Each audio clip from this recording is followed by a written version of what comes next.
बिस्मिल्लाहिर्रहमानिर्रहीम अस्सलाम वालेकुम वरहमतुल्लाहि वबरकातुहू। उम्मीद और दुआ है कि इंशाल्लाह आप खैर वाफियत से होंगे। पाकिस्तान और न्यूजीलैंड ने आज 4th T20 खेला और 4 मैचेस जो अभी तक हुए पाकिस्तान चारों के चारों हार चुका है।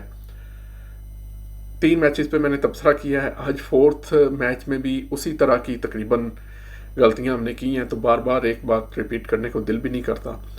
लेकिन खैर चंद एक चीज़ें मैं फिर भी अर्ज़ करूँगा। हमारा मिडल ऑर्डर जो है वो फेल हो रहा है मुसलसल। इस तरह से हम मैचेस नहीं जीत सकते। एक मैच में एक अगर बंदा परफॉर्म नहीं कर सकता तो दूसरे को करना चाहिए। जब 3-3 बंदे डॉट बॉल खेल के राना बॉल खेल के चले जाएंगे और स्कोर भी 5-7-10 तक करेंगे, तो इस तरह से हम मैचेस नहीं जीत सकते। इफ्तिखार अहमद, आज़म खान आज साहबजादा थे उनकी जगह, और फ़खर जमान, इन पोजीशंस पे खेलने वाले जो भी प्लेयर हों उनको बेहतर परफॉर्म करना पड़ेगा इससे जितना हमने किया है। इसी तरह दूसरी चीज़ ये है कि मिच सेंटनर आज 4 ओवर में सिर्फ 23 रन उन्होंने दिए हैं और उन्होंने कोई बाउंड्री कंसीड नहीं की। हमें मिडल में ऐसे बंदे चाहिए जो स्पिनर्स को अच्छा खेल सकें। अनफॉर्चुनेटली आज कम से कम ऐसी एग्जीबिशन हमें नज़र नहीं आई। Fakhar on his day he can perform, लेकिन इस सीरीज़ में वो भी काफ़ी, यानी 4 में से 3 मैचेस में वो बिल्कुल ही आउट ऑफ टच नज़र आए हैं। इसके अलावा जो हमारी शॉर्ट कमिंग है वो इस मैच में भी रही कि 3 विकेट्स हमने ले लिए, हम 4th विकेट ही नहीं ले सके। अब्बास अफरीदी ने थोड़ा सा हमें शो किया था कि वो मिडल में विकेट ले सकते हैं, लेकिन टीम मैनेजमेंट ने उनको बाहर बिठाया हुआ है ये कह के वो अनफिट हैं। टोटल मेरा ख्याल है 12 ओवर किए उन्होंने सीरीज़ में और अनफिट हो गए। ये बात भी मेरी समझ में नहीं आती।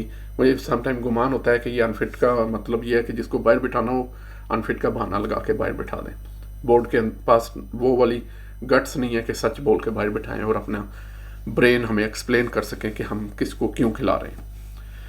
खैर ये बॉलिंग के इश्यूज़ हैं, ये बैटिंग के इश्यूज़ हैं, और फिर हमने कैच ड्रॉप, आज फिर साहबजादा ने बाउंड्री पे कैच ड्रॉप किया जो कि पकड़ा जाना चाहिए था। इन चीज़ों से हम मैचेस नहीं जीत सकते। अगर हम जीत भी जाएंगे तो हो सकता है हम डिज़र्व ना करते हों, इन अ सेंस के अच्छी क्रिकेट खेले बगैर या किसी एक बंदे की हेरोइक्स से आप मैच जीते हैं। आज एक और चीज़ हुई जो मैं बड़ा जिसके ऊपर मुझे अजीब फील हुआ कि अगर वो शॉर्ट बॉलिंग कर रहे हैं, आपको पता है कि नेक्स्ट बॉल शॉर्ट आएगी, क्योंकि एक डॉट वो करवाते थे, एक शॉर्ट बॉल करवाते थे, तो वो शॉर्ट बॉल पे हवा में खड़ी कर दी। हमारे 3-4 बैटर ने ऐसे विकेट दिए। तो बॉलर के प्लान को काउंटर करने का आपके पास कोई तरीका होना चाहिए, कोई प्लान होना चाहिए।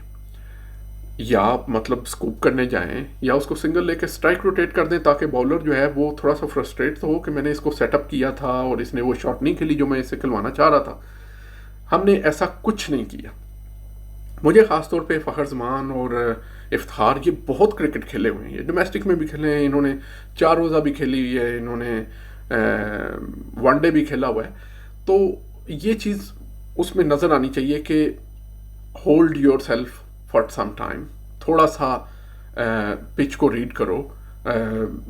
बिल्कुल हर बॉल पे हिट करने की ज़रूरत नहीं होती है। फ़खर का बहुत बड़ा प्रॉब्लम है कि he tries too much sometimes. और सेम रिजवान भी देखें, शुरू में बहुत अच्छी बैटिंग कर रहे थे लेकिन उसके बाद वो एक्सेलरेट ही नहीं कर सके।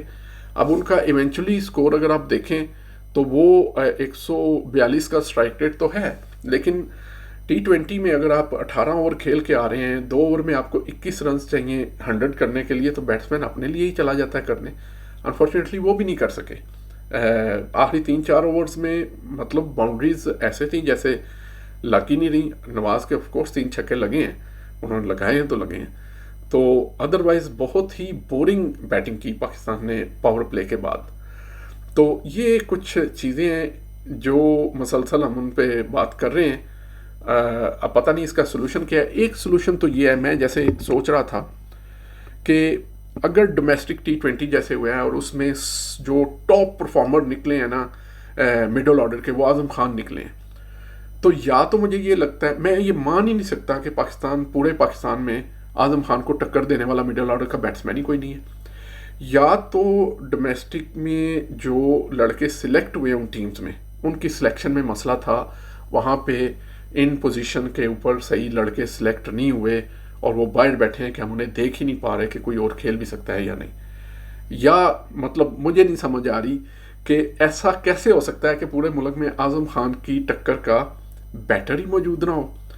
तो खैर एनीवेज, क्रिकेट बोर्ड को बहुत सारी चीज़ें फिक्स करने की ज़रूरत है अगर उन्हें इस चीज़ की मोहलत मिली तो। इंशाल्लाह अगले मैच के बाद दोबारा आपकी खिदमत में हाजिर होंगे। हमारे पास और कुछ नहीं है कहने सुनने को। अपनी दुआओं में याद रखिएगा। अल्लाह हाफिज़।